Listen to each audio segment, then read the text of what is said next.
turn the volume off on my computer so we don't get feedback.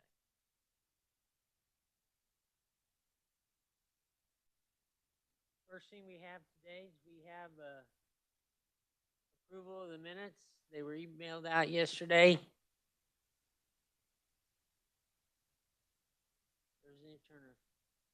Well, I have a question. I have a question on the minutes. Can I ask a question? You know, as we have these meetings, and I appreciate the folks putting together the meetings, but I remember the one meeting that dealt specifically with access control cards to the building and asking, you know, did we just replace like for like with this? And I'm sorry, it's on page 5 of the August 27th.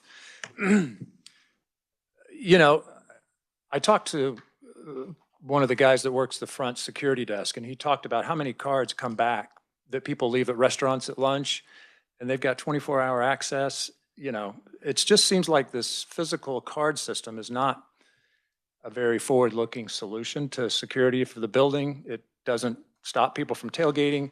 But the question was asked of whether we even looked at other alternatives, and I don't know at this point. I'm just making the comment just because when we ask these questions in the course of the meeting, the answer is, oh, we'll get back to you, but I never heard anything more about that other than we're continuing to implement that system. So just a concern. The same, they talk about the parking garage. You know, the fact that you can drive in the exit doesn't help the fact that we keep beefing up the new security bar on the entrance side because you can go in and the exit. So anyway, just questions, but with that, I'll move approval of the meeting minutes from the 27th. We have a motion for approval. Do we have a second? Seconded by Representative Curtis. Any further discussion? Seeing none, all those in favor signify by saying aye. Those opposed? Motion carried. That motion, I assume, was for both sets of minutes, correct? That is correct. Thank you. Just wanted to clarify that. And if there is any information we need to give, we'll be able to research if they can follow up.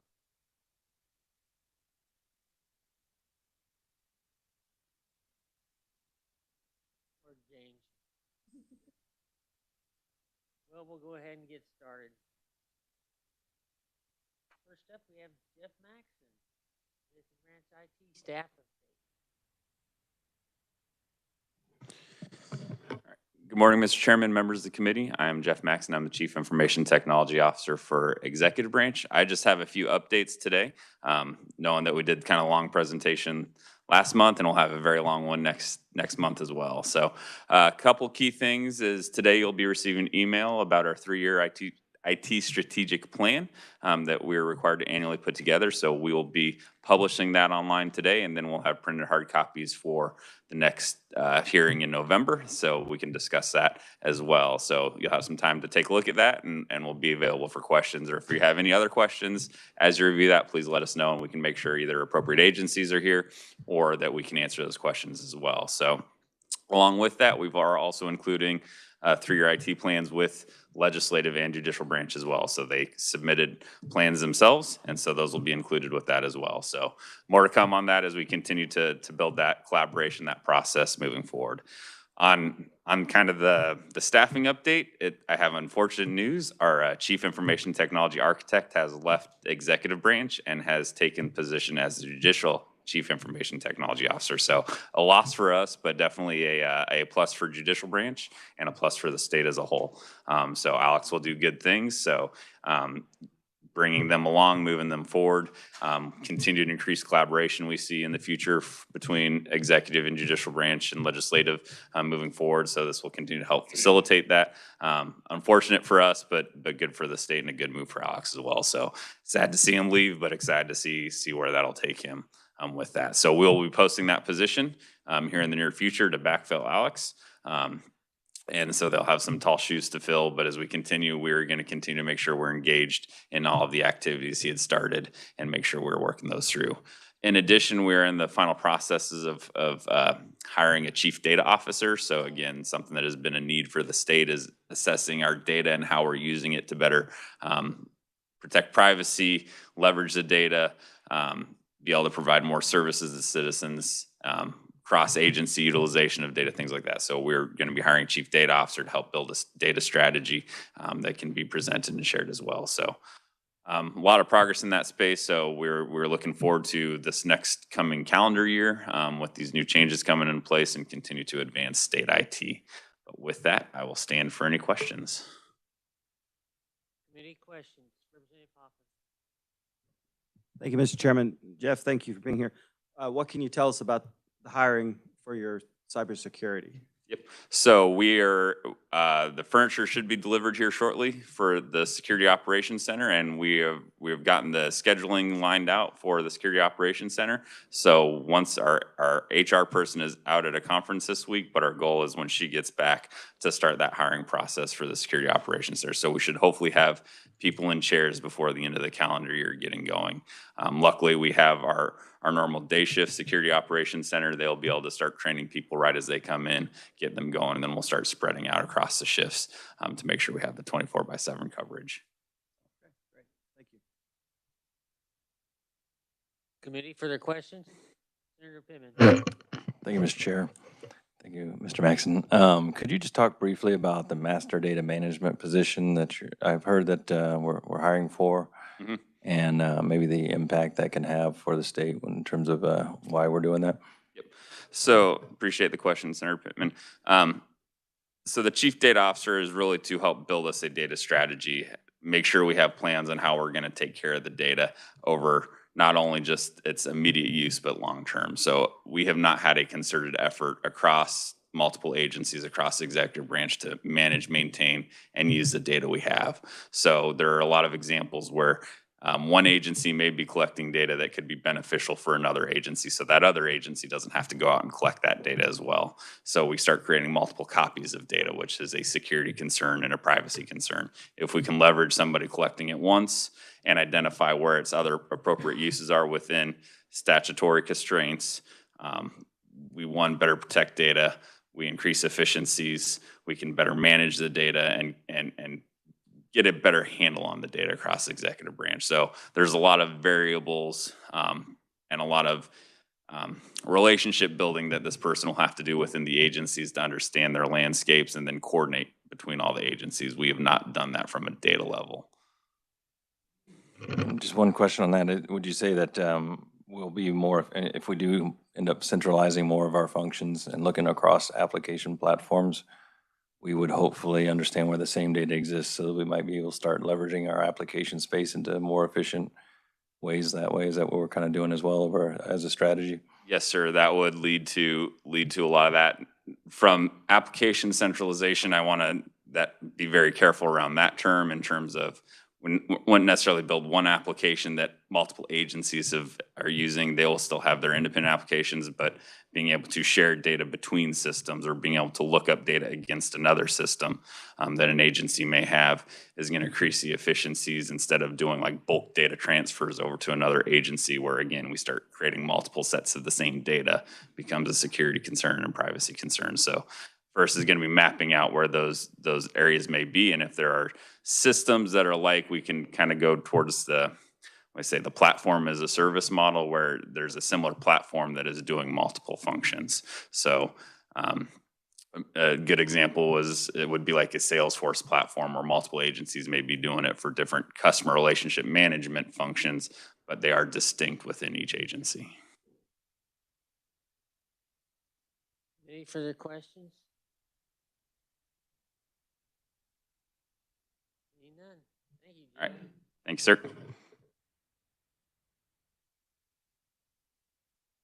Next up, we have the KBI on ABIS.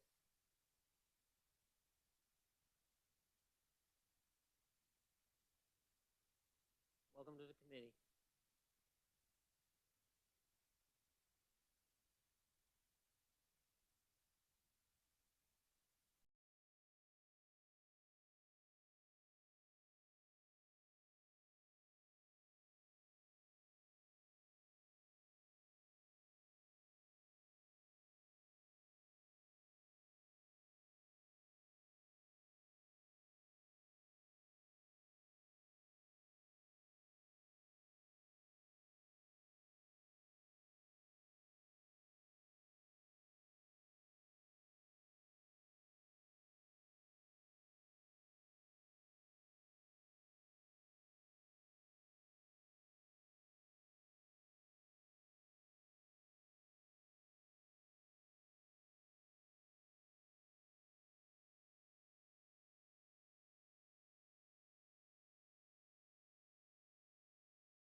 There we go. My name is Kevin Mapes. I'm the CIO of Kansas Bureau of Investigation, and I want to take a few minutes to update you on our ABIS project. I will be presenting a couple slides and reading a little bit from my notes. And so with that, I'll move forward. Mr. Chair, could you would you move closer to the microphone? If you're listening on WebEx, you can't hear a thing when you stand back Perfect. from it. So, Perfect. Okay. thank you. Thank you. So currently, there are multiple electronic means of capturing fingerprints located in all the counties of the state. Those devices are now connected to our recently implemented automated biometric identification system, or what we call ABIS. Many entities throughout our state depend on this technology, such as courts, law enforcement, civil employers, and as well as other government agencies. The modernized ABIS consists of multiple subsystems, including a transaction router, archive system, biometric matchers, mugshots and scars, marks and tattoo systems, workstations, and customized workflow to meet the KBI's requirements. This KBI ABIS has integrations with the KBI message switch, or ks.gov message switch, the wrapback system, computerized criminal history system, the statute system, the DNA data bank system, the offender registry system, the FBI, and other civil applications. The overall scope of the project was to replace the legacy AFIS technology system that we've been using since 2012, but all the way back to 1987. The project is funded by the State General Fund, and through the RFP process, IDEMIA was selected as the vendor. The project had an overall planned duration from March 13th, 2023 through January 16th, 2024. The actual duration of the project went through May 1st of 2024, at which time the ABIS system became the production system for fingerprint identification. The project has moved into KETO's closeout phase. However, the KBI has not officially accepted the system. The KBI and IDEMIA agreed to go live on May 1st, which with items tasked to IDEMIA necessary for the acceptance of the system to remain on a punch list to be completed post-go live. This punch list contained 55 items on May 1st. This list, as of today, actually has 3 items remaining. Once these 4 items have been completed, the KBI will accept the system and submit the final report, peer report, to KETO. So during the closeout period, IDEMIA will be completing the remainder of the deliverables documented by the delivery acceptance forms in the contract. One of the forms, once the forms are signed by the KBI and IDEMIA, invoices are created and the amounts associated with the respective DAFs, as we call them. The total amount yet to be invoiced, including the retainage to the KBI, is approximately $1.4 million. KBI is now positioned to embrace modern biometric identification collection techniques such as facial recognition. In addition, the KBI is also able to expand the types of edge devices used to integrate with ABIS. To further assist the courts, law enforcement, civil employers, and government agencies, we have released a request for proposal for vendors who have interest in providing devices as a part of a master contract.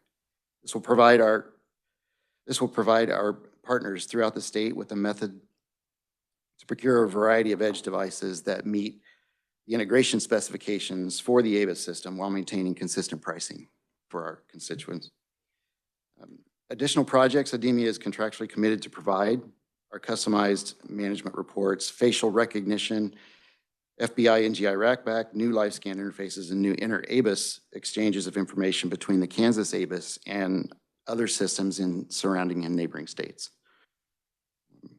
With that, I'll stand for questions. Any questions? Thank you, Mr. Chair. Could you just give us a pared down definition of ABIS for the general public? I'm looking it up on Google to make sure I understand what you're talking about, and I'm assuming that there are a lot of people who are like, ABIS, ABIS, ABIS, ABIS. So So- if you could do that, I'd appreciate it. Thank you, Mr. Chair. Sure.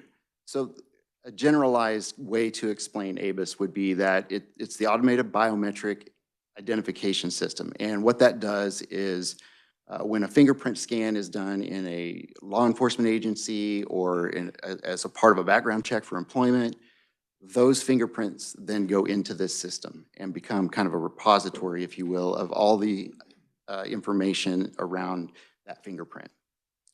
Person's name, identification type of things. That's stored in those systems for use of specifically background checks and criminal history checks, those type of things. So in general, that is what the ABIS system is. I may. Thank you, Mr. Chair. So how does that differ from the last system you had? So the last system was a legacy system that really only did fingerprints. The fingerprints didn't do any Didn't do any other anything else. information. So that was the fingerprint information system. This is a biometric, so this has the capability to not only collect the fingerprints, but also do facial recognition, iris scanning, and connect those to the identifications of a person. So when this is all implemented, then the background checks that the KBI is constantly having to do for many organizations will generally speed up, correct?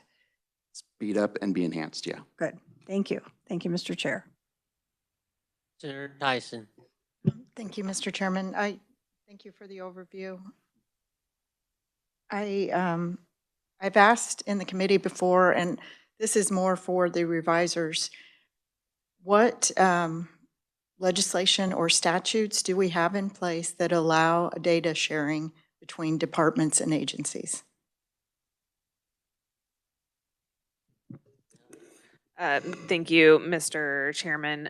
Senator Tyson, there are a lot of different statutes depending on what type of agency and what type of conduct you're talking about. So off the top of my head, I can't think of a general statute that just talks about different agencies sharing between themselves. But for example, in the child welfare realm, there are some sharing statutes between law enforcement agencies and DCF.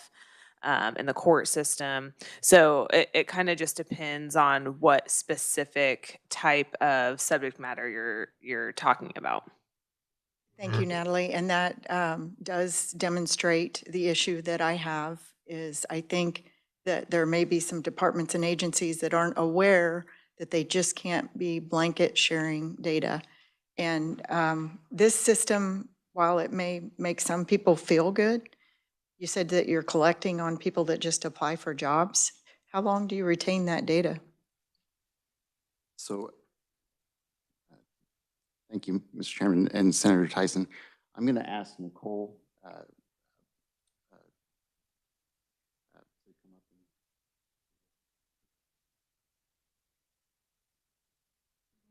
Chair, Senator, my name is Nicole Maddox. I am the Information Services Division Director. So there is a statute on file that indicates how long we started collecting them. And I'm sorry, I don't know that off the top of my head, but we can only have them from, I want to say, actually, I'm not going to guess. I'd have to look, but we do have a statute that allows us to collect those. And the applicant has to sign a waiver. So they understand what their privacy laws are when they go and get fingerprinted. So they, in order to get licensed or apply for a job, they're not forced to do it. They have to choose if that's what they're going to do.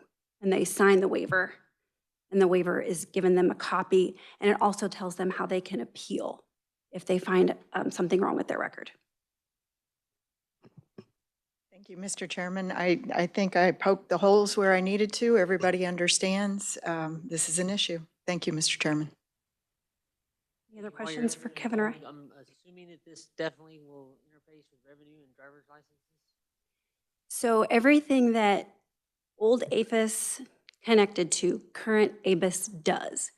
So if there was an interface, which there is, all those connections still exist.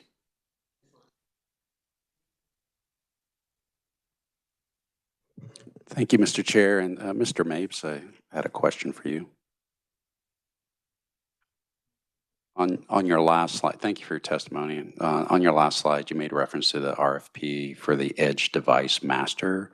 Can you give me an example of what that is? I think I understand, but. Yeah, so the concept and idea there is to create a master contract of edge devices. So it would be the live scan collection devices, mobile devices, those type of things. Create a standardized and available list that the vendors provide that our law enforcement agencies, other agencies can purchase from. And so it really kind of levels the playing field for those devices across the state. So a large organization is not paying more for the same device that a small organization would, vice versa. Understand. Thank you very much. Representative Turner. Thank you, Mr. Chair. The description of how fingerprints were collected, is it similar for the vision on collecting facial recognition? Yeah, I'm going to have Nicole address that. Thank you. Good morning. So once we implement facial recognition, we will only be adding facial with an arrest. And at that point, that's when the face goes into the repository. There has to be a reason from a law enforcement ORI in order to search the repository. So you can't just search any old image for any particular purpose. You have to have, it has to be a part of an investigation from a law enforcement agency. So submission comes with an arrest card, and we haven't stood that up yet. We're working toward that. Yeah, which was my, the second part of my question. I don't know if it's for you or the gentleman, but above it says that, I don't know what a DAF is. I missed that part. DAF. So I'm not sure what that acronym is, actually. Deliverable Acceptance Form. So that's basically when we reach a milestone that we pay for it. But the retainage is basically 1.4 million on this phase of the contract that I assume will be released at the point that we do final acceptance testing. Is that fair? On this phase, and then we start the next phase to do this future functionality on the next slide? I'll address that. So the 1.4 million on the slide that we are referencing here is the sum total of all of the deliverance acceptance forms that are still yet to be invoiced and the $240,000 retainage. So it's a total of all of that. I thought we had successfully cleared all but 4 items on the list, and those 4 items are 1.4 million? So those 4 items that were a part of the 55 items were items that we needed to be done actually during the go live. So they are issues specifically tied to the go live. They are not the deliverance acceptance forms and milestones. There's other milestones that are out there besides that 55. That 55 was a specific list when we went live with the system. So we're going to finish this phase and then it's a new contract to get the future functionality? Is that fair? So the future functionality will be ran as individual new projects. Yes. Thank you. Thank you, Mr. Chair. Representative Hoffman. Thank you, Mr. Chairman. Going back to the edge devices, so are you talking devices that would be able to scan fingerprints, things like that in the field? Yes. Yeah, they are thank you for the question. They are the modernization of that equipment. So a lot of the older equipment, there's some aging equipment out there. These devices would replace those existing devices, but they meet the specifications for interfacing with this new system. Do you have that currently, where you can do fingerprinting? Yes, all of the current devices are connected. As agencies and departments go through their process of procuring new equipment, we want to give them the ability to have a selection of items or devices to choose from that they can then put into their procurement process It's kind of a standardized list that already meets the requirements, and it really becomes more of a plug and play. Oh, okay. So this would be for not just KBI, but it's for It's for the entire. any of the law enforcement agencies in Kansas. All right. Thank you, Mr. Chair. Thank you. And while we're clearing up acronyms, could you restate what the ORI was? Maybe Nicole mentioned it. Yeah, the ORI. So thank you, Nicole. It's an originating, it doesn't match. It's an originating number for law enforcement agencies. So the FBI has to give that number to each law enforcement agency. I don't actually know originating, I don't know what the I is. Excellent. Thank you. Good description. We all know it as an ORI. Committee, further questions?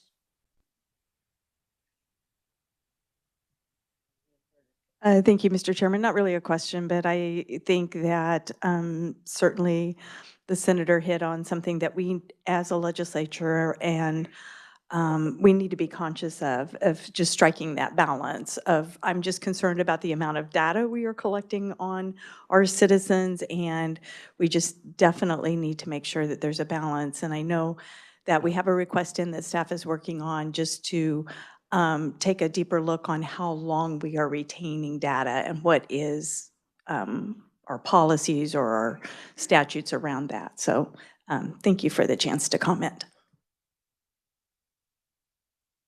Any further questions?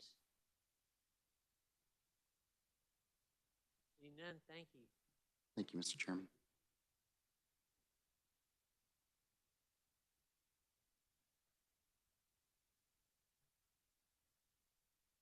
Next up, we have the KBI IT security audit. We'll need a motion. Do we know how long this may take? Alex?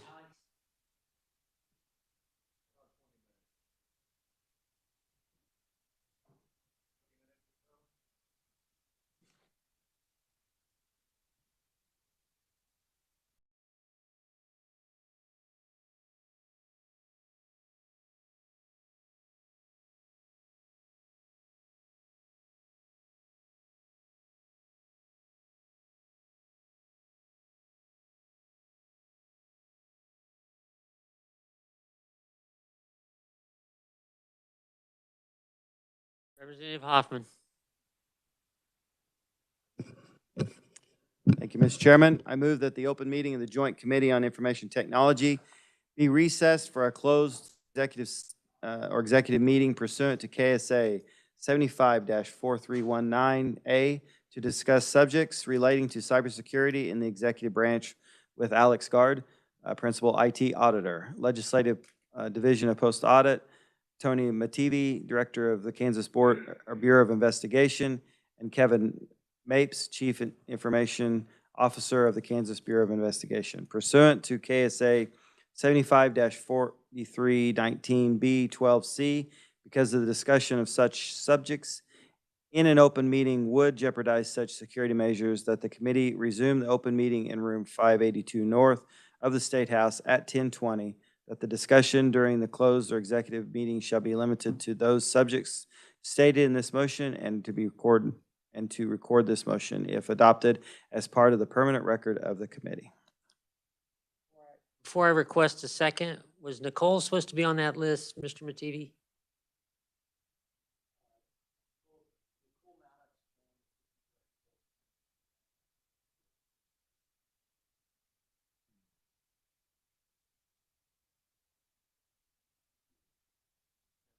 We're just gonna need to add those two people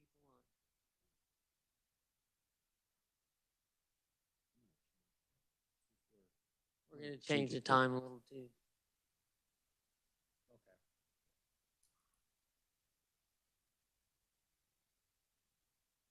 Technical difficulties.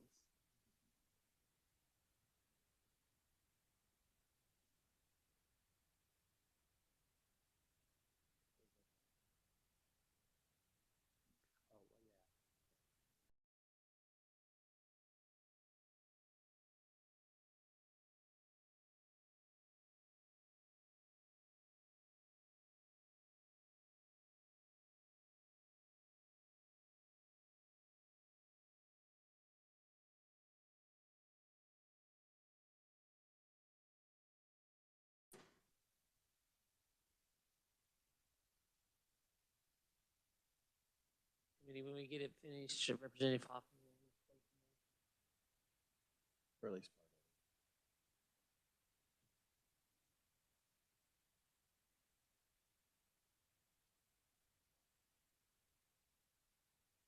Thank you, Mr. Chairman. I would like to change the time to resume open meeting in room 582 North to 10:25. And then also include Nicole Maddox, information.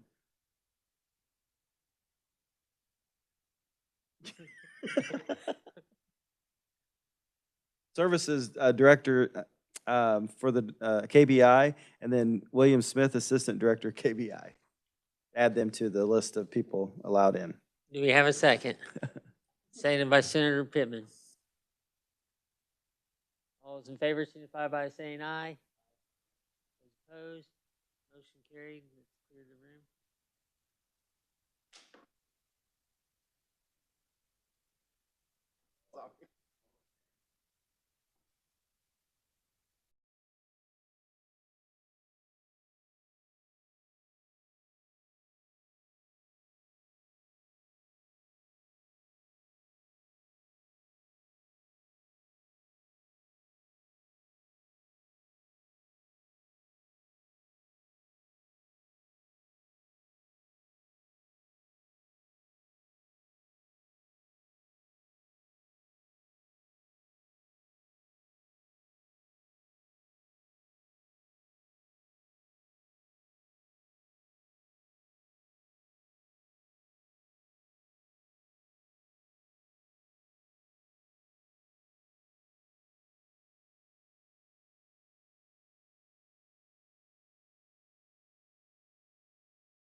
Representative Hoffman, we're back in open session. We need to extend to go back into closed.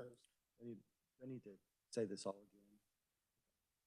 I move that the open meeting of the Joint Committee on Information Technology be recessed for a closed or executive meeting pursuant to KSA 75-4319A to discuss subjects relating to cybersecurity in the executive branch with Alex Gard, Principal IT Auditor, Legislative Post Audit, Tony Mativi, Director of Kansas Bureau of Investigation, Kevin Maples, Chief Information Officer of the KBI, and also Nicole Maddox, Information Services Division Director, KBI, William Smith, Assistant Director, KBI, Mackenzie Wilson, IT Auditor, Post Audit. Pursuant to KSA 75-4319B 12C, because the discussion of such subjects in an open meeting would jeopardize such security measures, that the committee resumes the open meeting in room 582 north of the State House at 10:40, that the discussion during the closed or executive meeting shall be limited to those subjects stated in this motion, and to record this motion if adopted as part of the permanent records of the committee. There's a motion. Do we have a second? Seconded by Senator Tyson. All in favor, signify by saying aye. Aye. Opposed? Prepare the room.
Mr. Director, we had a question on the APHIS and ABIS. It's an open session question, if you would care to respond.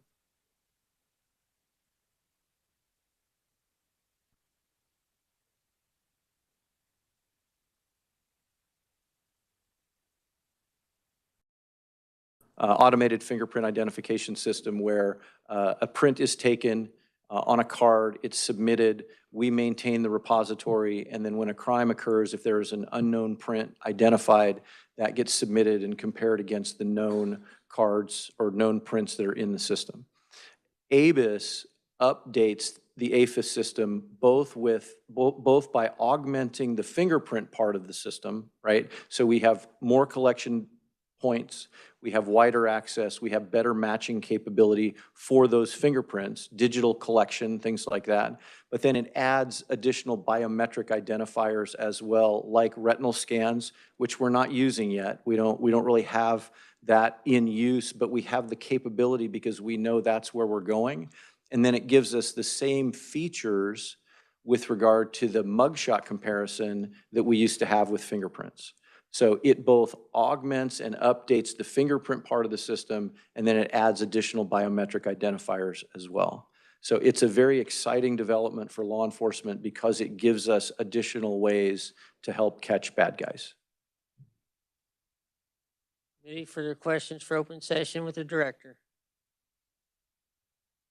Senator Pittman. When we start, thank you, Mr. Chair, and thank you for being here, Director Mativi, and your work for the state. When we talk about facial recognition, it often evokes visions of Big Brother to our citizenry. We're not in the KBI in the business of scanning public spaces and looking for criminals per se using that bio recognition, are we? We are not, sir. Right. It's mainly used inside of the arrest process and in criminal investigations on specific folks with a specific intent, correct? You just explained it far more articulately than I did, Senator. Thank you very much. Thank you so much. Any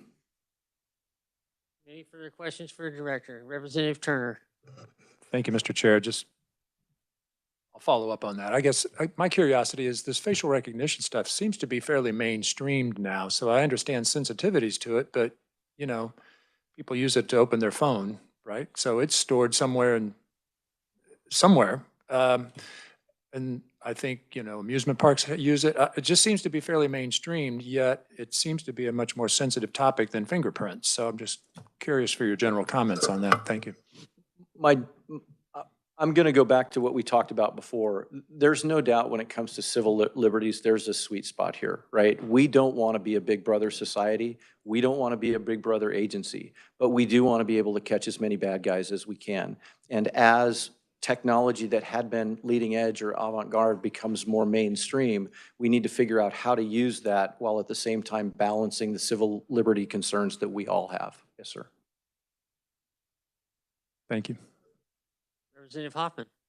Yeah, thank you, Mr. Chairman. So it can be used, though, if there's a crime committed and there's video of the crime, that's where you use it, right? Absolutely. Okay. So like we talked about the bank robbery, when the agents go into a bank after it's been robbed, they look for unknown prints, right? They lift those prints, they bring them to the ABIS system and compare them with the knowns.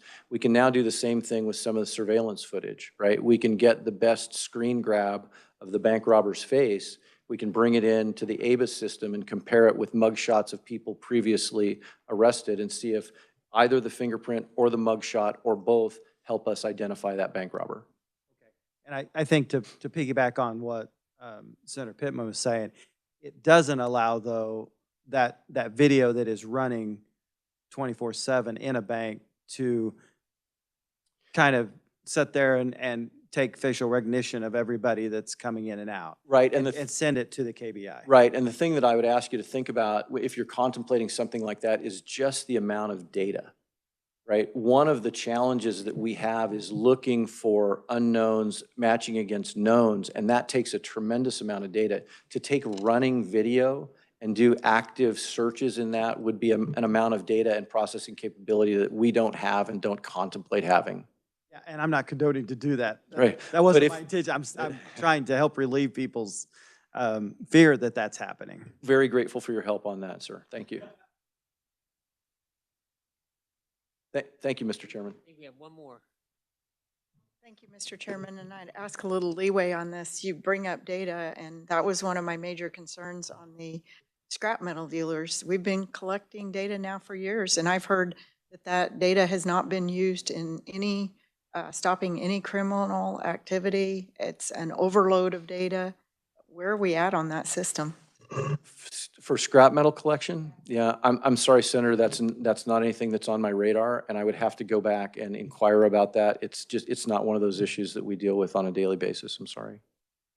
Thank you, Mr. Chairman, and thank you for the leeway. Mr. Director, I'll speak to you offline about it because it is something we should look at during session. Yeah, happy So, to do that, Senator. Thank you. Thank you. Mr. Chair, thank you again for your time today. Appreciate you and all the members. Thank you.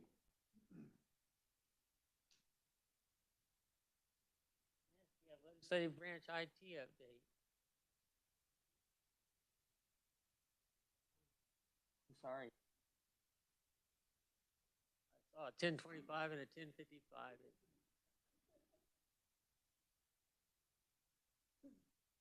We have just quick.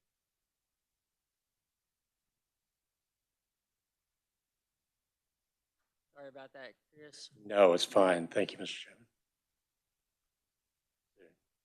Am I going to be displaying?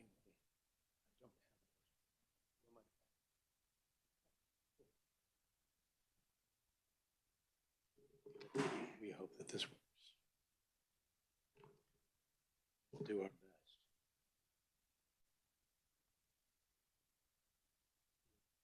Okay.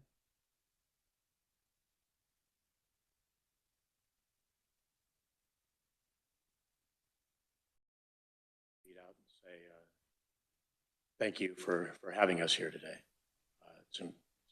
It's an opportunity that I don't believe that CanRen's had for quite a while to do this, and I really appreciate your. Oh, closer to the mic? Yeah, okay, cool. All right, thank you. Can I restate your name for the? Yeah, my name is Chris Crook.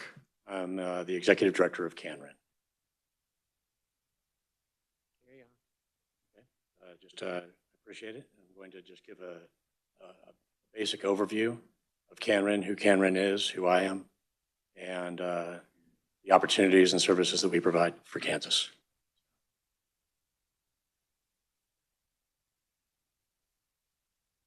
So this is just a little bit of an overview.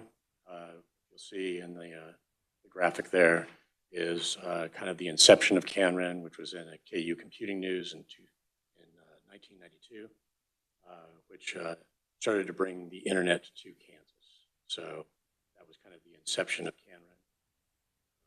So we're going to go through the introduction about us, our services, statistics, and our team. About me, I have been in the tech and telecom industry now for about 25 years. I've worked for McAfee, the antivirus company. I worked for a technology startup ISP. I worked for telecoms in the past, and for 18 years, I worked at the University of Kansas in the IT department and had the opportunity to join CanRen in July of in really simple terms, I think it's really kind of important to just talk about what CanRen is in the most basic way, just to give kind of a lay of the land, which is that CanRen is one of 40 research and education networks in the United States. They're all at the state level, and we create a high-speed, research-optimized network that has high redundancy, high availability, and is at the cutting edge of speeds needed for people to explore potential beyond just day in, day out connectivity, which we also provide. So in terms of actual speeds, right now we have 100 gig capacity. Our average, high speed broadband residential is 1 gig. So we have 100 gig capacity. The network vendors are moving towards 400 gig, which we are going to have within the next year, with 800 gig capacity in the future. So in the very near future, really giving us in Kansas the opportunity to apply those speeds to whatever problems may arise, or any questions that people may have, research opportunities, et cetera. So this is just a basic introduction. I won't read this verbatim, but just this is where high-speed connectivity. We also are a community in which others, one of the big reasons for joining CanRen is that you may speak to your peers, and the community is a major part of CanRen. So those, whether they be in higher ed space or those in like K-12 that are connected to us, they have an opportunity to glean information across the board from each other. And we actively have community events and like Slack channels, et cetera, so where people can speak about their concerns, or they can open a ticket with us and we can do some customized consulting, et cetera, just to help people out. So this just kind of goes back through and talks about that we're an R&E network in Kansas. There are 40 of these in the United States. They are contained within each state. Each state has its own solution.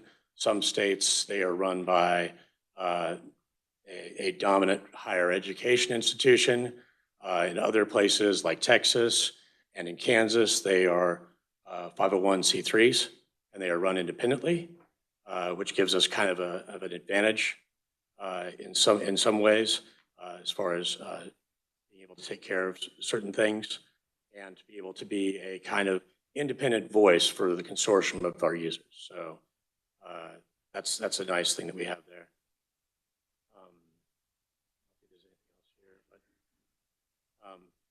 We've looked into our services over the last year.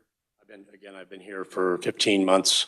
Over the last year, we've kind of looked at all the things that we do and all the things that we can provide to our members, and divided them into these categories, which is, basic connectivity. Like I said, we are a research network. We are, a research and education network, and we provide connectivity.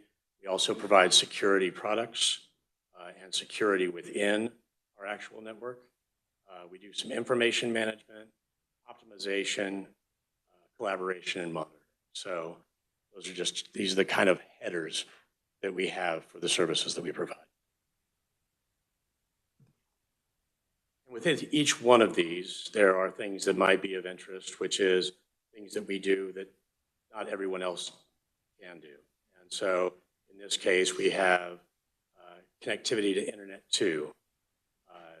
We have denial of service scrubbing in our service as it's delivered.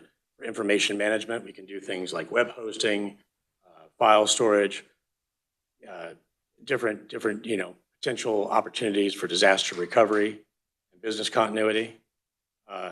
Although this is on a much, much lower scale than our actual networking. We do monitoring. We do real-time monitoring of our network to make sure that the traffic is being provided, and troubleshoot and provide network operations. Some of the things that people get when they're members is they get IP addresses from us. We have a block of IP addresses in which we can cover individuals that would normally have to pay out of pocket for those. That's just included with us. We resell Zoom, which many institutions and community anchors take advantage of as a consortial purchase. We do other things inside that, support, AV, just all around consulting work and helping individuals. As far as security, again, I mentioned that we do DDoS integration on our traffic, and that is something that people would have to pay for independently, and it's just it's part of our network.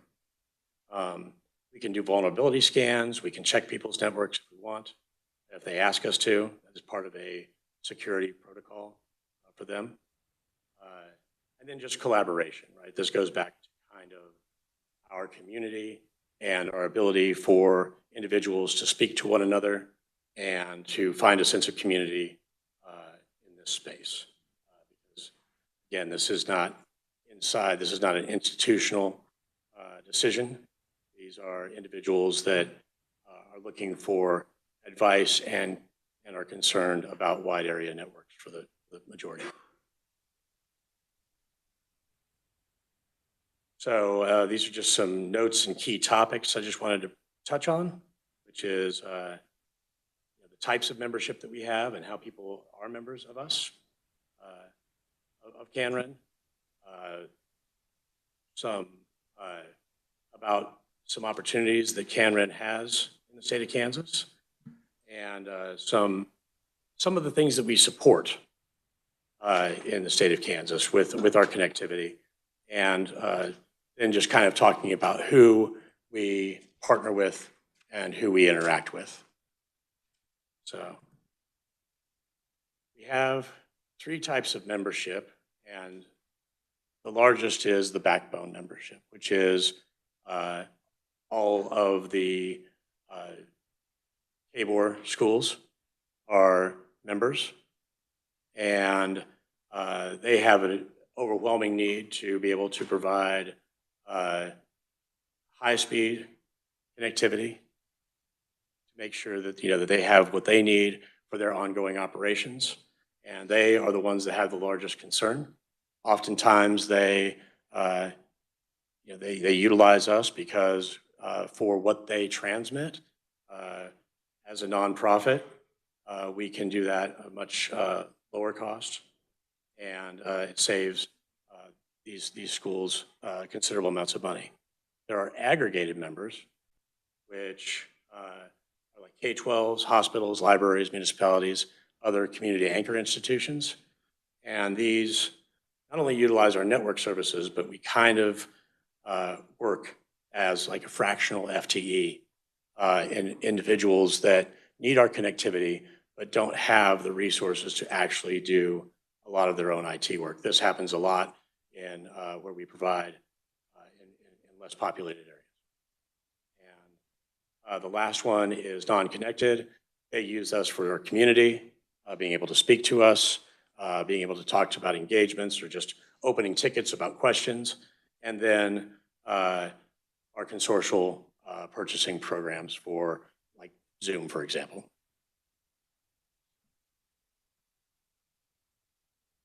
One of the things we do, and we do this, other states do this as well, and it falls to research and education networks often, is facilitating the interaction or the interplay between on the Universal Service Fund to our members.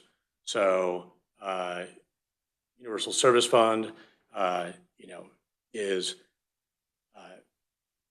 about subsidizing rural broadband networks and other discounts, et cetera. But the 2 things that we participate in is the E-rate program and the Healthcare Connect Fund. And to do that, we help each of our members file and do the administrative task of assigning and giving back to these members about $2.5 million annually. So not only is our bill generally lower, we also facilitate this, so their net costs are significantly less. One of the big opportunities that we've had, and that CanRen's been in the middle of and helped facilitate, we actually funded the grant writing for the application for middle mile funding, a federal program, and is now the Free State Middle Mile Network. We have partnered with KDOT and with the Kansas Office of Broadband Development, and we have secured the ability to have an IRU on this pathway, which you may or may not be familiar with, but as the Free State Middle Mile. But this is a great opportunity for us as we build out about 700 miles of fiber with our partners at the Office of Broadband Development. IdeaTech, and KDOT. This will give us more redundancy, lower costs for us and our members, and allow us to look at, as you see, it goes out towards Seward County, Liberal, and Dodge County, Garden City, places that we currently don't have the capacity, or it becomes not cost effective to reach. So the ability to offer services at these community colleges and municipalities is an opportunity.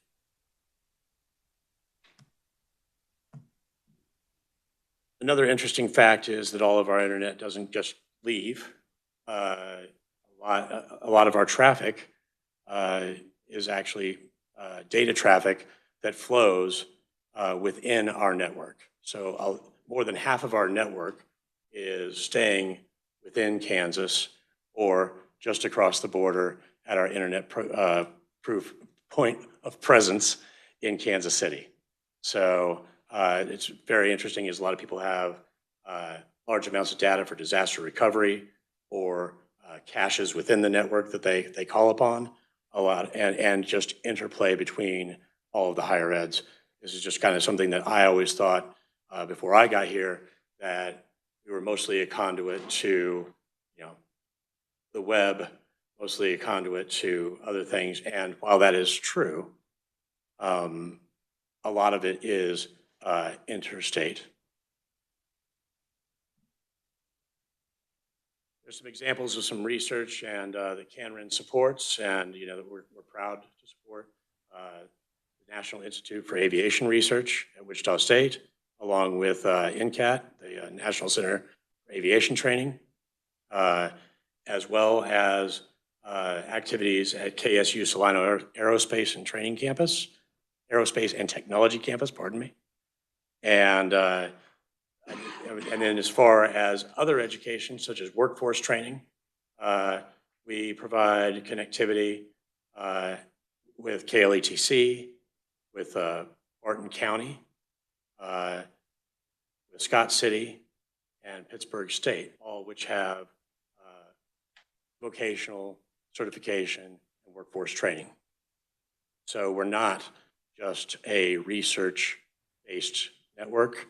We provide connectivity for individuals that are moving or enhancing their workforce education. Again, I talked about our state partners to some degree. We partner with the Office of Broadband Development, Commerce, and the State Department of Transportation. We also, the Office of Procurement and Contracts, and the Board of Regents, the Board of Regents schools. And our corporate partners, I call them partners, they may be vendors, but in the IT space, you rely on individuals to provide the services at a very high level, and these individuals help us. We buy a significant amount of fiber from Kansas Fiber Network. We partner with IdeaTech. We buy fiber from Lumen and AT&T, Zayo, internet services from Hurricane Electric, Zoom, Sienna, Invari, which is a startup in Kansas for security systems, and we run their software on our servers. So we don't do this alone. And again, the Free State Middle Mile is our only opportunity to actually have a long-term IRU in place. The rest of it we purchase, and that is how this works. So this is our team. As you can tell, this is the 5 of us, fully staffed. We are looking at 12. We're obviously looking for opportunities to partner and whatever would further our mission and help our constituency. We'd love that. And but we do quite a bit of work for the 12 individuals that we've got. So we're proud of it. And thank you. We have some questions coming up. I have one right off the bat. Does any of our K-12 schools take advantage of your vulnerability scans? I do not know that answer. We have in the past, we offer it, but I do not know if they have taken us up on it. Thank you, Mr. Chair, and thank you, Mr. Crook, for going over the overview of the CanRen network. I had two questions. So basically, who can join one of the CanRen? Who's really, I mean, we saw the K-12. Is it really meant for education institutions exclusively, or is it also available to others? It's available to others. I mean, what we look at is, we clearly with research and education in our title, that's, one of our focus. But we can provide service to anybody that is on the community anchor institution list. So there's 8,000, I believe, there are 8,000 community anchor institutions in the state of Kansas, I believe. And so if any of them are looking and are in need of our services, we welcome them. And that's on your website somewhere where somebody wanted to go and look and see if their institution is in there? Absolutely. The second question is, how much money does the state put up for this CanRen network to be in place? There's no state appropriation directly. None. So it's a complete nonprofit. It's a complete nonprofit. It runs, we hunt our own and eat our own. So yeah, it's completely standalone. Okay. Thank you so much. You bet.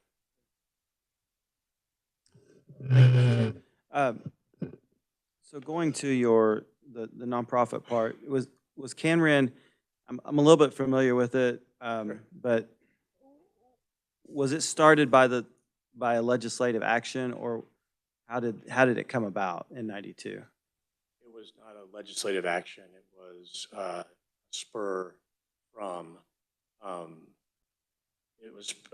from the building of the network through the University of Kansas. So they, as it grew, and people had more and more interest, and they wanted it to be independent, and therefore CanRen spun off completely into a nonprofit entity in 2002. Who are your board of directors? Board of directors right now is mostly comprised of members from our backbone, and then and I can give you the details on this, but it's mostly comprised of the chief information officers or their their proxy for most of the Kansas Board of Regents schools. So it's mostly CIOs of large institutions. You don't have any. Outside. Outside. We have a board member from a hospital. We have a board member for libraries. We have a board member for K-12. And I can get you the details on that. No outside other than that. They're all within the. That is correct.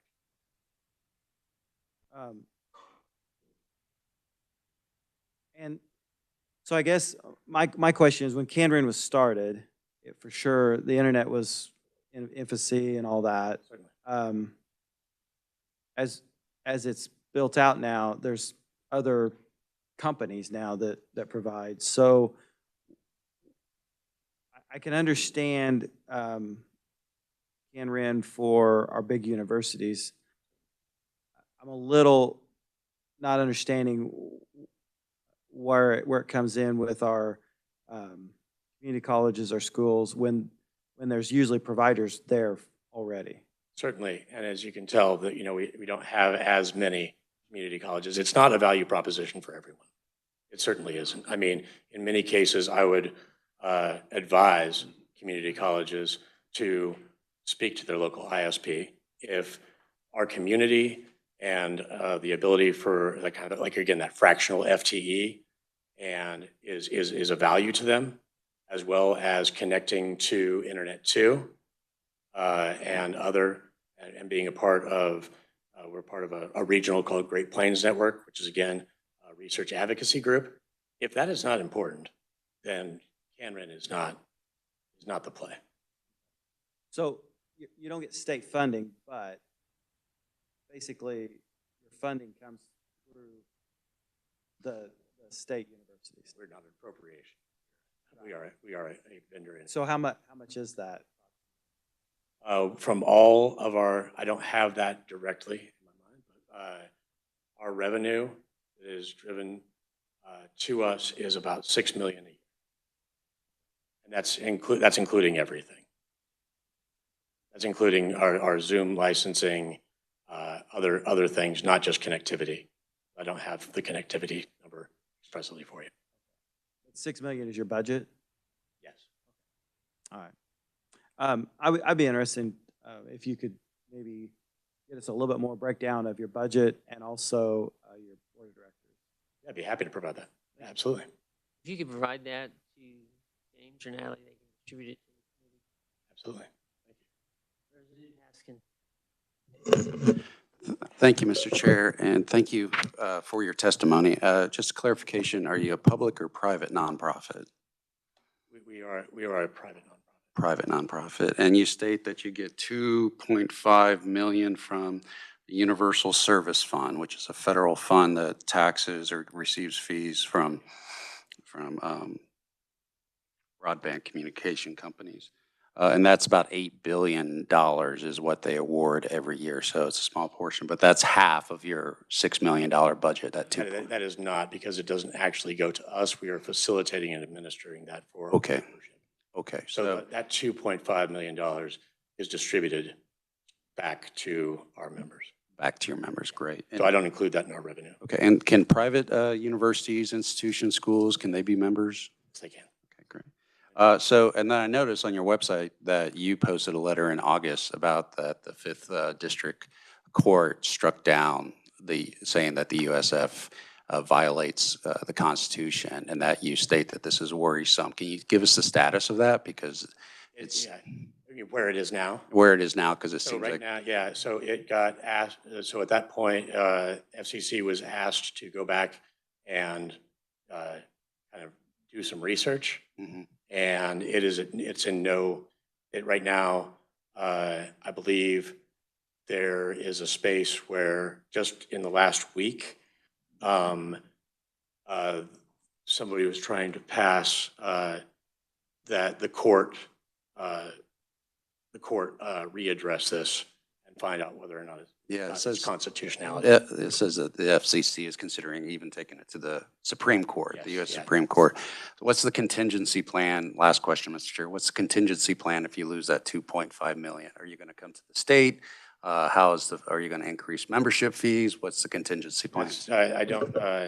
So there was a time, and it wasn't too long ago, it was in the last decade, that we didn't do any of this. So the budgets that say large universities like K-State have always been able to allow for CanRen to function.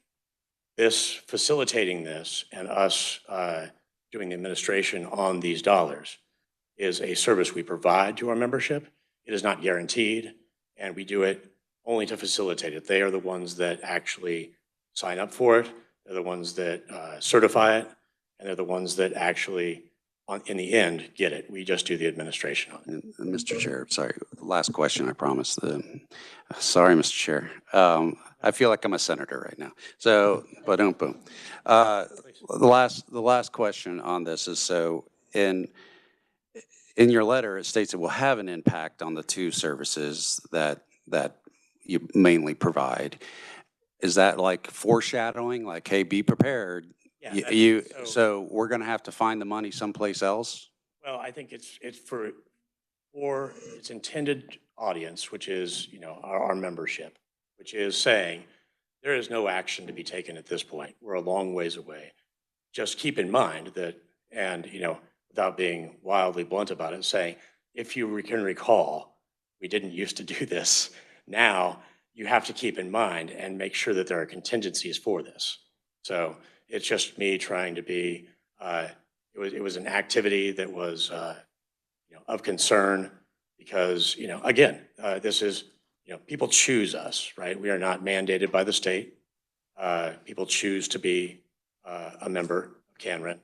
And so if that was going to tilt someone away from CanRen or make it a problem or, to continue membership, or just having worked in the University of Kansas IT environment for as long as I have, I know that these bumps, I mean, that's a $300,000 bump that the University of Kansas would have to, remember that they used to pay. And so it's a sizable budget impact. So does that answer your question? Okay. Yeah. Representative Hoffman. Yeah, thank you, Mr. Chairman. Yeah, I just want to, with the E-rate,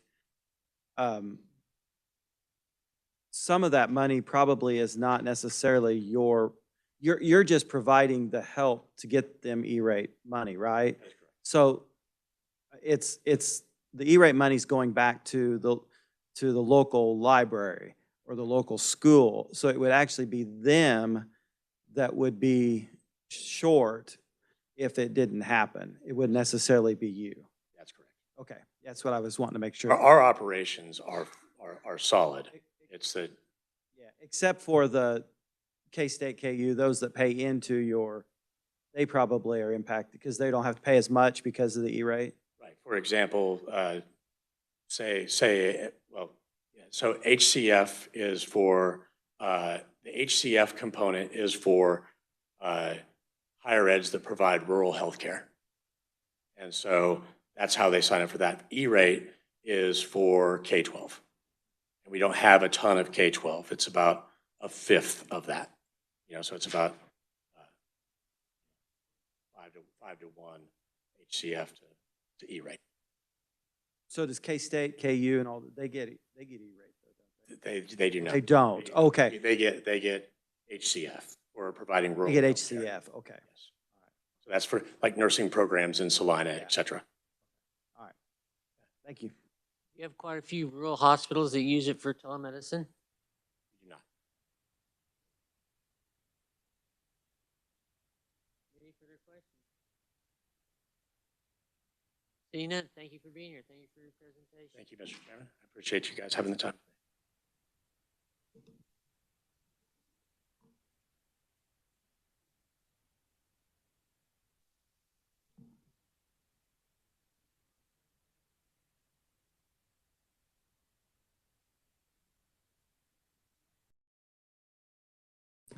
Thank you. Glad to be here. I'm John Langer. I am the Director of IT for Kansas Legislative Services, and basically just want to provide you a summary update of the projects that we have in place here at the State House and where we're at. The one that we just completed up, and I talked about at the last meeting, was our email migration. I'm glad to tell you that that has been completely finished. We are done with that. Everything has been migrated over to the cloud. So we've just wrapped up all of that and seems to be working very well. I'm very happy with how this went. The other aspect that we've heard about is the legislative laptop refresh. And I'm happy to tell you that we've got our first shipment of 96 in, and we're starting the process of getting those ready. It is our hope as we go into November, December, that we will get with the various legislatures and get those changed out. We hope to make that as seamless as possible, but that depends on all of you. And the very last thing that we touched base on was, at the last meeting, was the secure network here in the building. That was a sticking point for me and many of us here. We were able to work out with OITS a particular resolution to that. We will continue to have a secure network here in the building. I will say that the network will be a hidden network, and that's really all I'm going to tell you on that aspect of it. We have already started pushing out policy to the various machines. So if you've logged on to the local network either wirelessly or through the wire or VPN, you should have received the policy on your computers. The next time you restart your computer and you're in the wireless mode, you should automatically connect. It should be very transparent to you, and you'll be on a secure network. That happens to be in place for all of our legislative departments, including, I believe it is audit, post-audit. So we have it there. So if you happen to go to any one of these areas, you'll be able to connect directly to the secure network. The only area where it will not work, and you'll have to use the public network and a VPN, is anywhere else on campus. So if you go to the Judicial Center, KDHE, Capers, something like that, then you'll have to go through the public network. But in the State House and everywhere that we do have a secure network. And with that, I'll leave it open to you for questions. Any questions? On the Arctic Wolf, where are we at with compliance, I guess? Are Well, people starting to understand that that's not spam and starting to? Right, I will probably leave that to Bob Murphy to answer a little bit better because he is our security officer and he's here as well. And I believe he'll be giving a report on that. Yes, like I say, that is in place. And basically, it just basically helps keep that in front of the people so they're aware of it, so that they have that in mind, they're thinking about it. And I'll let him talk a little bit more about that. That's his subject matter. Okay. Anything else? Thank you, Mr. Chair. So the email went very smoothly, it seems. So you mentioned the next thing is the laptop change out? Oh, I hear snickering. Maybe it didn't go so smooth. Oh, okay. Mine went pretty well. Okay. So the next thing you mentioned was, I think it's the laptop change out, and you said you've gotten the first shipment of 96. So what's the time frame to have that phased in or completed? Well, my hope is to have it all done by December, but I know that's probably not a possibility just because of time schedules and stuff and how the equipment's coming in. It takes time. So, we've got a lot of things already prepped. We have what we call a golden image that we developed beforehand, which is on the systems. But each system has to be turned on. We have to go through and join it to the network. That's what we're going to be doing here in the next few weeks, is basically making sure that the computers are connected to the proper domain. Basically, when a legislature comes in, we'll have them log in with their credentials. It should join, update. And we'll probably send out something a little bit more because we're going to ask people to make sure that they've got things saved on the shared storage space on the server or move to a jump drive, and we'll go through some instructions on that. If you do that, it would be very simple. You just log in with your credentials, we make sure everything comes up, and you should be on your way. You shouldn't notice much of a difference. I will say this, though, we are on Windows 11 on the new systems, so you will have to probably adjust a little bit to that, but that's the direction that we're going. That will also take place after the election. So, once the elections are finished, then we'll start going full speed into that area. The actual change out of the laptop itself would be me dropping mine off at IT and then Well, we would prefer that you would be there with us for a few moments, that you would log in directly. That way, if there are any issues or problems, we can help you with that. I'm hoping that that won't take more than just a few moments because basically it'll just be logging in. It will create a profile. We'll just verify that everything has come up appropriately. And then once we've done that, you're on your way. It should be hopefully fairly painless, I'm hoping, because we've got a lot of systems that we've got to get back. And that's the biggest issue that I have is I want to get the systems back properly because I don't want to be charged additional fees for having the older laptops. I know that's going to take some time because sometimes it's hard to get in here. So, but that's what we're trying to get done and accomplished. thank you, and thank you, Mr. Chair. Thank you, Mr. Chairman, and thank you for having a separate network, not just the open network. That's much appreciated. I know that was a big effort for you guys. I definitely think it will help in the long run. Also, when did you say that we can start? We have to wait until after November for the laptops, or? We've made a decision to wait till after the elections. So as soon as the elections are done, starting the 4th, 5th, after that point, we can go ahead and start working on that. Like I say, there is a little bit of time because, I have limited manpower and we have to go through all the systems and make sure that we've got everything on those. But once we get them joined to the network, it will go pretty quick. Like I say, it's just logging in with your credentials. It builds your profile and, hopefully ready to go with it. So.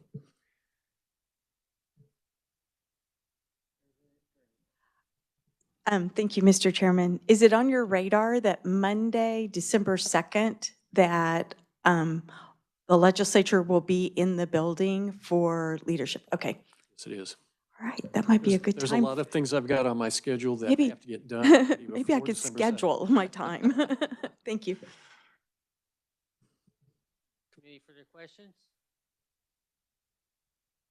Seeing none. Time for Bob. Have a good day.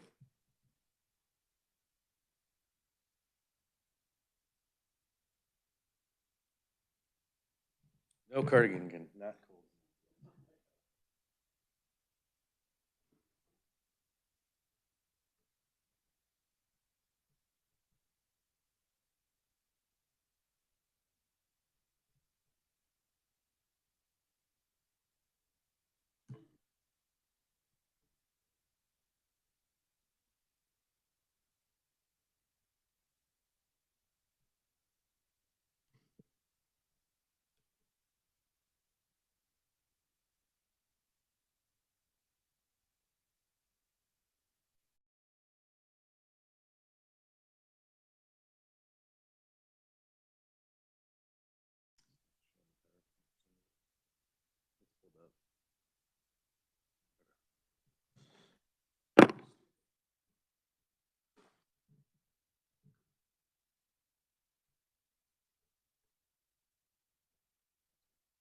Thanks, sir.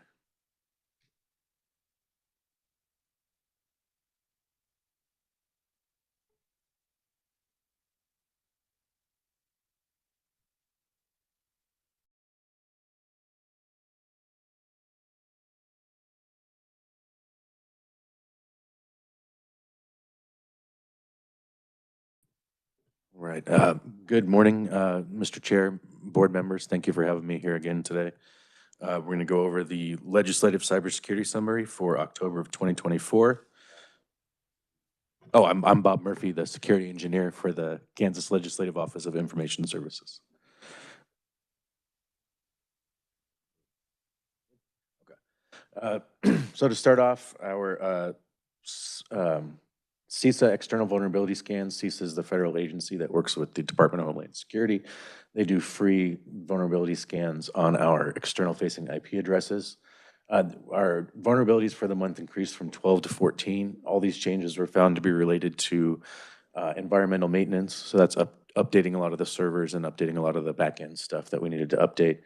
The Exchange Online migration, and we should see a significant drop once we decommission all of our obsolete equipment. So we're going to get rid of some of those old Exchange servers that we no longer need now that we're operating in Exchange Online. Next, we'll move on to our Security and Operations Center statistics. I did this from the past 10 days. I know I sent out a report for the month, but this will be for the past 10 days.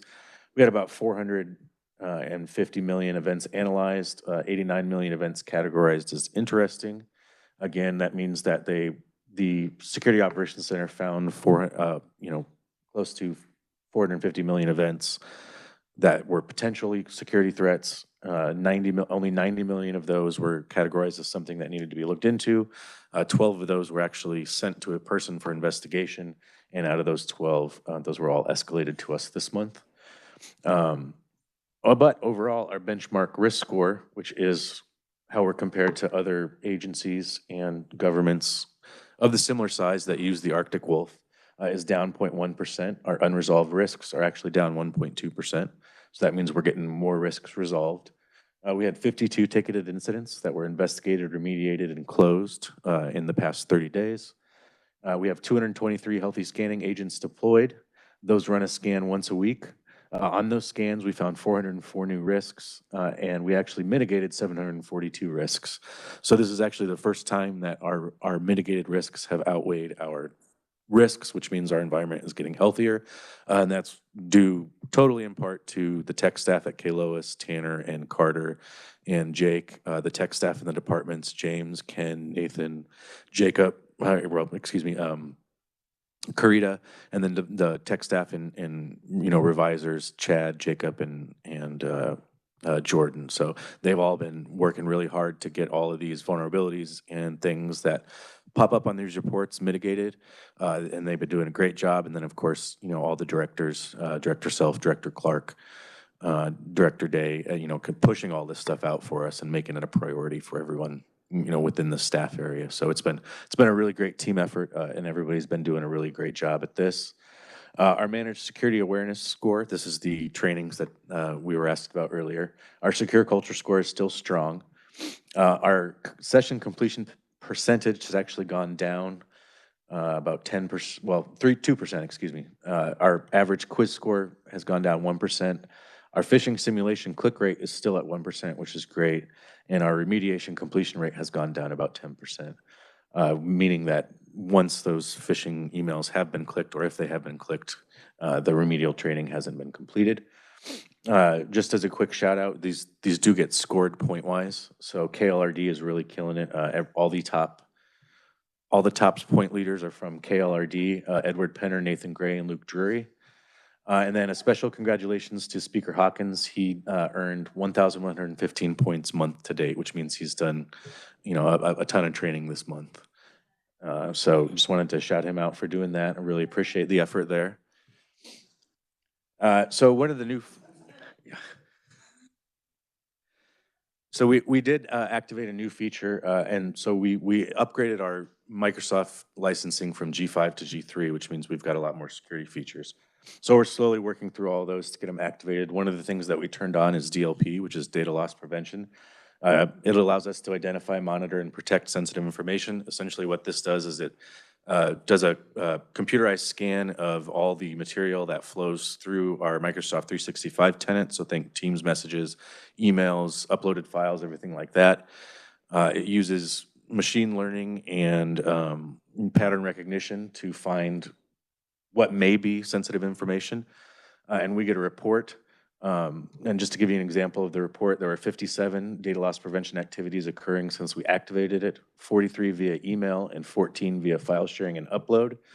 What this means is that there was improper, the DLP engine improperly improperly classified or secured sensitive information, which included on this round of scans, PII, credit card numbers, bank account numbers, and social security numbers. So those were all things that were sent unencrypted or not properly classified within our environment via email. Those could have been via attachment or regular email. And 14 were, and some of those things were also uploaded or shared on the file. And that could be anybody within the tenant. All the usernames are anonymized. We have the ability to put it into a forensic evidence bucket in case it does become something. But all of that information is anonymized. So these activities pose the risk of violating laws, and this is kind of the interesting part that I find is it gives you actually a list of what may potentially be violated. So I kind of included that up there: Patriot Act, U.S. state social security number confidentiality laws, and U.S. state breach notification laws. I think the other really important part to note is that we cannot see the content of the messages. At no point in time can we see the chats, we can't see the emails, we can't see any of that. It just gives us essentially a report that says this email from this person to this person, with the anonymized hashes, contains information that may be a social security number, a credit card number, bank account number. And then we can send out an automated email to that person, as some of the departments have seen, saying, hey, we found this, you may want to check. Kind of leads me into the next slide, which is making sure. I noticed that most of this information was in attachments. So we'll get a lot of people sending receipts, billing invoices, things like that, and they won't have looked at it to see that it does contain a bank account number or a credit card number. So make sure you check all of your attachments for sensitive information before you send it to ensure that it's properly encrypted and classified. So we do have the ability now with the Exchange Online migration to encrypt our emails. So that'll be a button at the top. If you have any questions on that, the tech staff will show you how to do it exactly. But that will stop these alerts because it will encrypt that email. And another feature of the G5 licenses moving forward that we're going to, and I mentioned last time, is the sensitivity labels. So we'll actually be able to classify our information. We're going to base that classification as of right now off of the ITEC 801A standards, which would be public, private, and restricted. So those would be the three classification labels. And so we're working on getting those all set up. Oops. All right, so some of the ongoing security projects, just to give you an idea, the Microsoft Defender migration, all the new legislative laptops will come with Microsoft Defender, not the ESET security console. So there won't be that pop-up anymore. You won't see any difference for the users. It's going to be the same thing. It's just on our back end, we get a lot more information, a lot more telemetry. We get all this data that is provided by Defender that ESET just can't provide us because it's not integrated with our 365 tenant. We're doing some infrastructure security planning and working on upgrades. So as John mentioned, we have our golden image and we have our CIS benchmark settings all loaded up in Intune. Once those computers get turned on, those settings go on there. So those will come with your new legislative laptops. And we'll have that CIS, which is a NIST mapped image settings on there. We're also working on, and this is Umberto, he's our new 365 engineer. He's doing a great job on this. Creating administrative units and role-based access controls to facilitate the principle of least privilege and properly segment legislative departments' environments. So essentially what this means is now we're going to be able to, I don't know if you know what containerization is. We're essentially going to be able to create containers for all the different departments' data. However many containers we would like to create, we could separate it as granularly as we want to. Within those containers, there will be roles. So, you have to match up with a container and a role to be able to access information. And within those roles, there will be users or security groups. And within those groups, there will be users. So we're kind of going from a higher level down. So there won't be, a KLRD couldn't accidentally go in and do something in their environment that messed with anybody else's environment. Or we couldn't view KLRD data or KLRD couldn't view revisors' data. So we're really locking that down to where it's going to be really segmented, and we're going to get really role specific as far as who can do what privilege-wise within our environment and things like that. As I mentioned, the sensitivity label creation, I am still tweaking the data loss prevention policies and everything like that. The next thing we're going to activate is the insider risk management, which is essentially going to look at data exfiltration. It's going to be the same thing. It's going to be anonymized users, but it's going to give us a report of how much data is leaving the organization. So if you are using SharePoint and you download a bunch of files over a certain threshold, it's not just if you download any files, or if you share a large amount of information outside of the organization over a certain amount, it's going to say, hey, this anonymized user shared 60 gigs of information or downloaded 60 gigs of files onto an external drive. Now, if you move something from SharePoint site to SharePoint site or Teams to SharePoint, it's not going to give us a risk on that. It's when data is moved outside of the organization. So I'm just tweaking the settings on that, and then we'll get that all set up and going. And with that, that's all I had. Does anybody have any questions? I went fast. I know we were short on time, so I tried to keep it. Representative Hoffman. Can you explain how because I think I'm almost up to date on the Arctic wolf, so can you explain why I'm not one of, I'm just kind of like, so how does that work? I guess? So they score points based on how quickly you go over the training. So like if you receive it and then you do it right away, you get more points, kind of like a timer on any game show. That probably explains it. Quiz scores, different things like that, and they kind of all factor into the overall score. So That I understand. Takes me a little while sometimes. Are you still going to allow Dropbox and things like that to be on the Yes, computer? currently Dropbox and everything like that. So right now we don't have any plans to take away any functionality. That's not to say that won't change in the future. Once we start getting SharePoint, I think everyone's going to really like SharePoint a lot better. It's going to make things a lot easier. Everything's going to be more integrated to where when we do get that Teams functionality going for everybody, you'll just be able to share things on Teams and it'll automatically go to SharePoint. So you won't even have to worry about things like that. So I mean, there's a huge increase of functionality again, but that's not something we plan on doing right now, and that we would have many discussions on before we decided to do it. I know Corey and Michelle really rely on that, so we're not planning on making any of those changes. Are we going away from WebEx to Teams? No. WebEx will still be in all the conference rooms. Teams will essentially be the Spark replacement. I don't know how many of you use Spark. That'll be the Spark replacement. And when I say replacement, I haven't used it for years. So. Yeah. So Teams will be much better than Spark ever was. It's got I'm sure you've all used Teams probably in your personal lives. It's got a ton more functionality.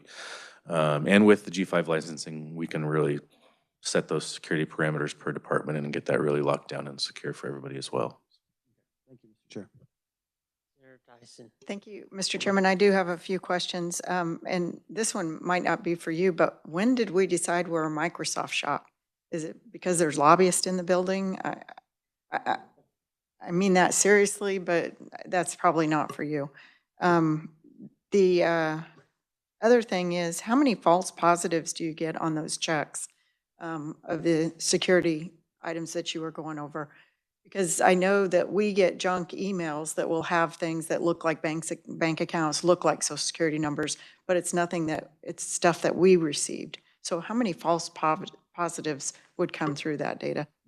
So I can see when it's a junk email, sorry, Senator Tyson, I can see when that's a junk email.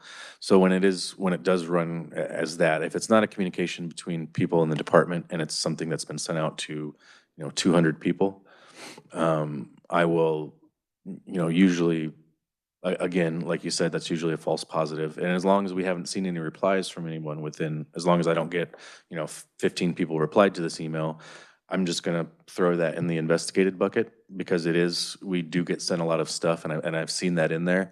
The communications that I have will be when it tells me that it's between two people in our environment that are doing that. And then what I'll do is I will use the piece that I can use in there to send a message to those two people saying, or through the Microsoft 365 tenant, send a message to those people, letting them know that, and it'll give them the subject of the message and the message ID and say there was sensitive data sent on this email and you may want to look into this.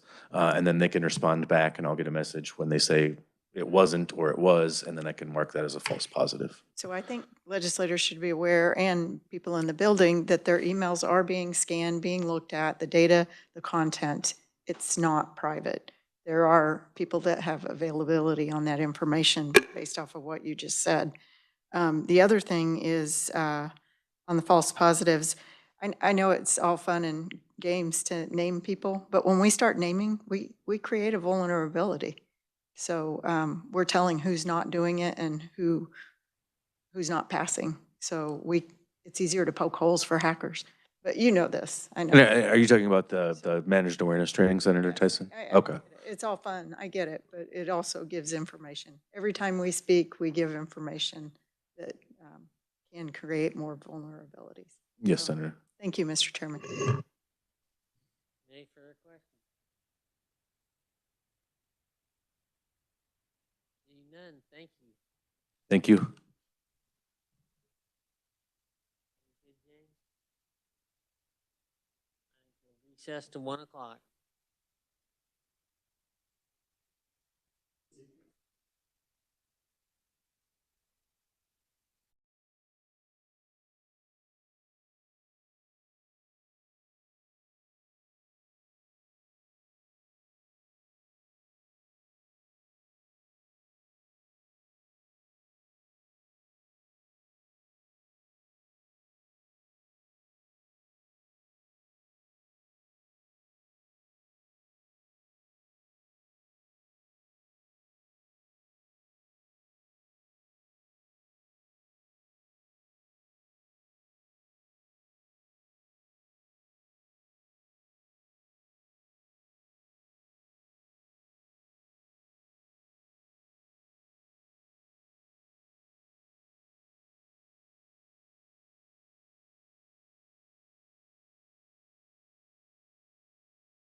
started.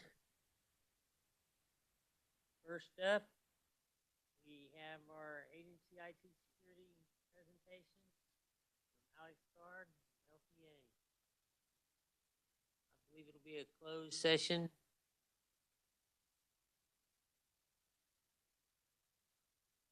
Let's go with Osawatomie first.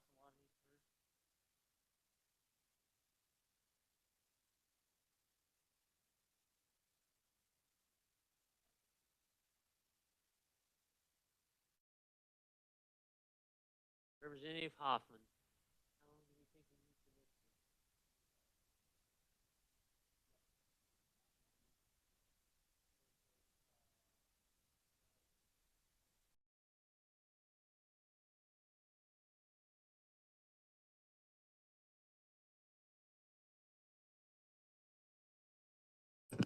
I move that the open meeting of the Joint Committee on Information Technology be recessed for a closed or executive meeting pursuant to KSA 75-4319A to discuss subjects relating to cybersecurity in the Osawatomie State Hospital with Alex Gard, Principal IT Auditor, Legislative Post Audit, Kinsey Wilson, IT Auditor, Legislative Post Audit, Tom Pagno, Chief Information Officer, Osawatomie State Hospital, and Ryan Kettenbach, Information Security Officer, Osawatomie State Hospital, pursuant to KSA 75-4319B12C, because the discussion of the subject is an open meeting which would jeopardize such security measures, that the committee resume the meeting in room 582 north of the State House at 1:40, that the discussion during the closed or executive meeting shall be limited to those subjects stated in this motion, and to record this motion if adopted as part of the permanent records of the committee. You heard the motion. Do we have a second? Seconded by Representative Curtis. All those in favor signify by saying aye. Aye. Those opposed? Motion carried.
They're on? Okay.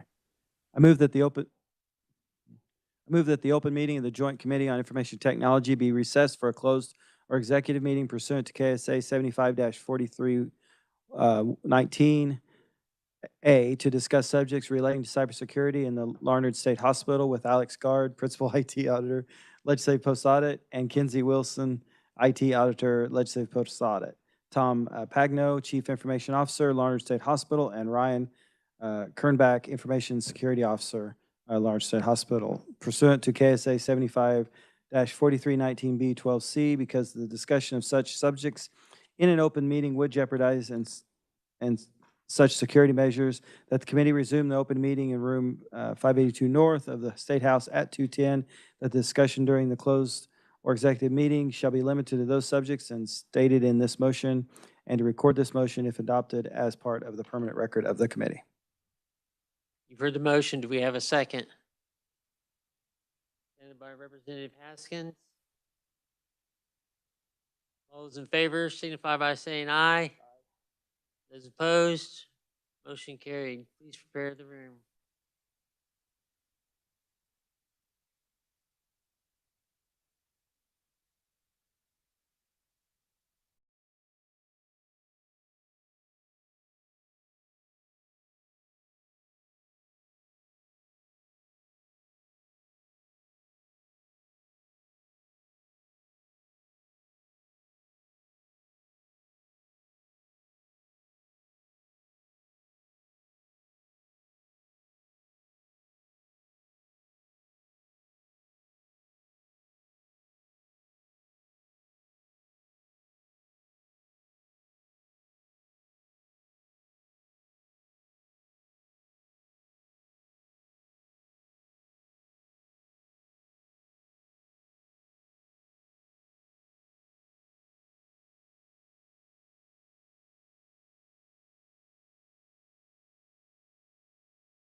do the security presentation for closed session on the Kansas State Historical Society. Representative Hoffman. Move that the open meeting of the Joint Committee on Information Technology be recessed for a closed or executive meeting pursuant to KSA 75-4319A to discuss subjects relating to cybersecurity in the Kansas Historical Society with Alex Gard, Principal IT Auditor, Legislative Post Audit, Kenzie Wilson, IT Auditor, Legislative Post Audit, Matthew Chappell, Director of Administration Division, Kansas State Historical Society, and Patrick Zollner. Patrick's not here? Okay. Oh, man, messed up my rhythm. Pursuant to KSA 75-4319B12C, because the discussion of such subjects is an open meeting, would jeopardize such security measures, that the committee resumes the open meeting in room 582 north of the State House at 2:35. The discussion during the closed or executive session shall be limited to those subjects stated in this motion, and to record this motion if adopted as part of the permanent record of the committee. You've heard the motion. Do we have a second? Seconded by Representative Fossinger. All those in favor signify by saying aye. Aye. Those opposed? Motion carried. We can prepare the room.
Back in open session, Representative Wassinger. Thank you, Mr. Chair. My question is, and this is a general question for agencies, when you have 4 positions open in one area and you have only 2 filled and you can't find the other 2, why isn't it an option to just say you need 1 more and use that extra money to pay people so that you can keep them? Does that make sense? So you use the salary of 1 and spread it over the other 3, so then you have a higher salary rate for the people that you need in your office. And I don't know if that's now and over for the administration to decide, but that was one of my questions. I never quite understand that. If you can't fill something and you think it's because of money, instead of getting more money from the state general fund, keep adding, maybe you can do the. I think it kind of goes back to the priorities and to the tasks that need to be done with an agency. Sometimes when you are short-staffed, you do push things off to the side that you need to get done that just aren't as important. They're still there, they still need to be done. And even if you were to take funding from one to pay more to these others, they're only able to work the 40 hours a week, to get their stuff done.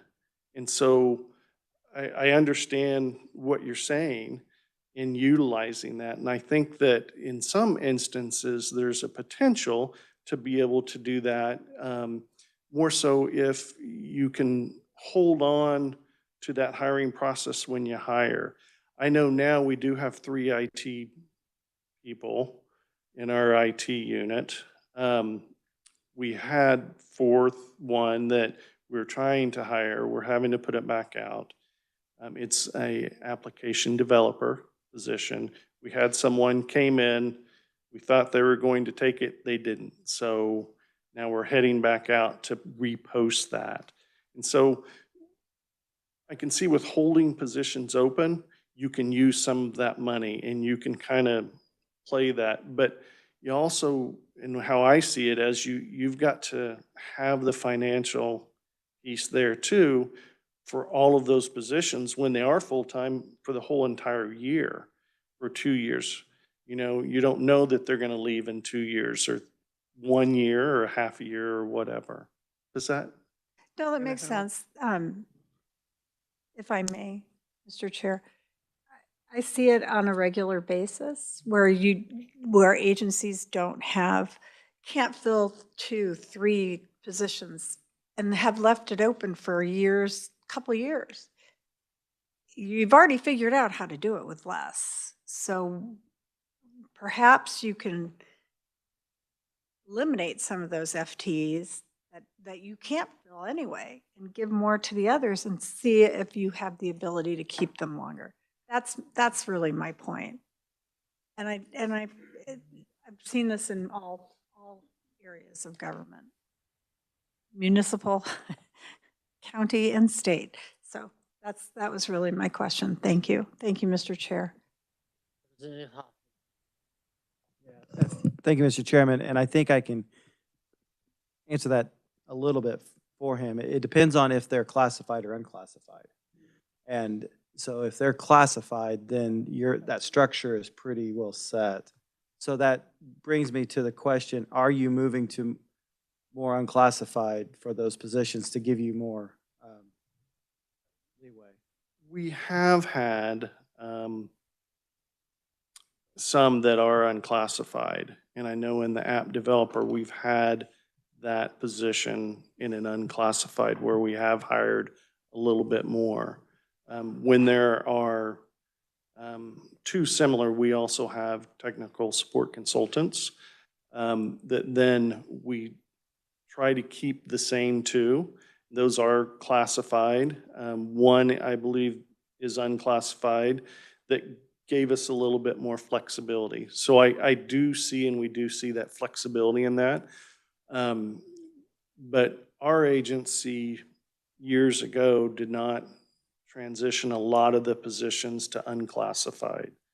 The majority of our positions are in the classified service. And with that, I mean, there is funding that you have to bring up too, going into the unclassified and having that greater flexibility of hiring.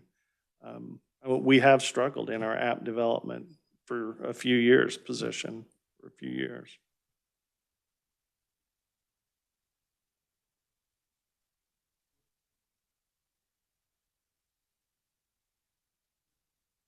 Thank you.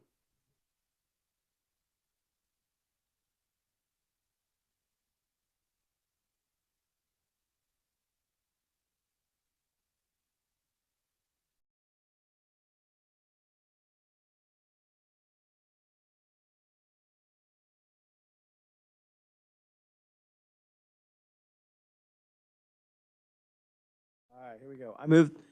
I move that the open meeting of the Joint Committee on Information Technology be recessed for a closed or executive meeting pursuant to KSA 75-4319A to discuss subjects relating to cybersecurity in the Kansas Department of Education with Alex Gard, Principal IT Auditor, Legislative Post Audit, Kinsey Wilson, IT Auditor with the Legislative Post Audit, and Frank Harwood, Deputy Commissioner, Kansas Department of Education pursuant to KSA 75-4319B12C, because the discussion of such subjects in an open meetings would jeopardize such security measures, that the committee resume the open meeting in room 582 north of the State House at 3:05 PM, that the discussion during the closed or executive meeting shall be limited to those subjects stated in this motion, and to record this motion if adopted as part of the permanent records of the committee. Yeah, you want to go back? You heard the motion. Is there a second? No second. Seconded by Representative Haskins. All those in favor signify by saying aye. Aye. Those opposed, motion carries.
session committee, is there anything we need to discuss to place on the report?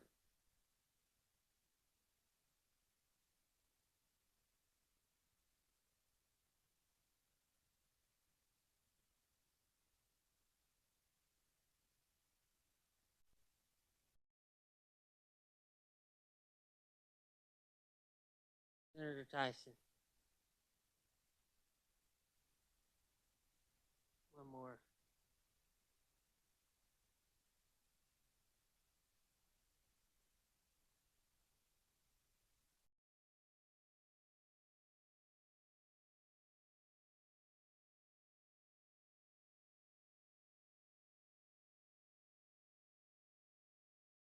There's a lot more on it than we do renting buildings.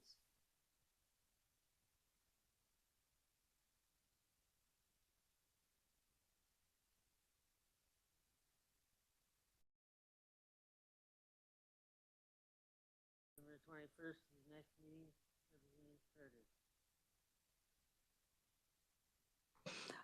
Well, I thought our discussion was really good when we were talking about the biometric.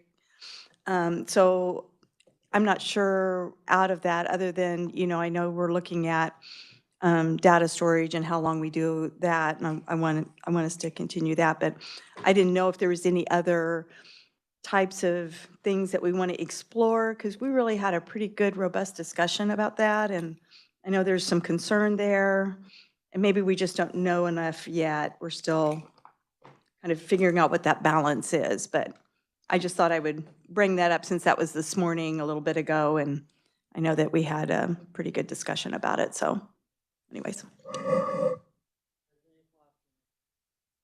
Thank you, Mr. Chair. I think Senator Tyson hit the nail on the head. I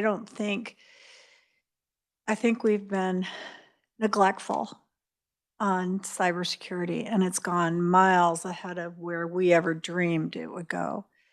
And it's important that we talk to Ways and Means and Appropriations to make sure that they realize the importance of putting money where our mouth is, because we've got a problem and we've got to fix it.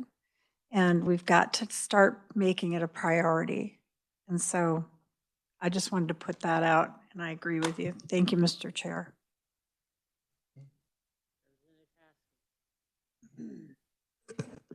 Thank you, Mr. Chair. I would just make sure to keep our eye on AI, if you will. There are a lot of bills that are being proposed across the country, and it's timely for us to, if November is our last meeting, to kind of take a look and see what we want to do moving forward, or if there is anything that's on the horizon that Kansas is looking at. So.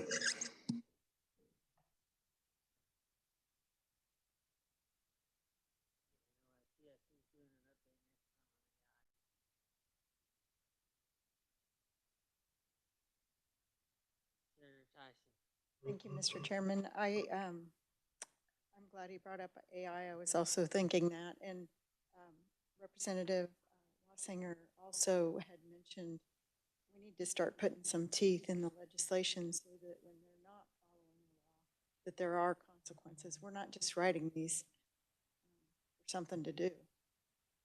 We need to put in some consequences for not following the law, I guess is the best way to say it. And if it's the power of the purse, then we need to exercise it. I have concerns, and I know you guys have too, watching what's going on, especially with AI, generating false narratives on campaigns and advertising, and I hope we can touch on that too, the accuracy and the truth, and that topic needs to be addressed nationwide, not just statewide, but definitely Kansas could be a leader on it. Thank you, Mr. Chairman. Let alone its use in cybersecurity attacks.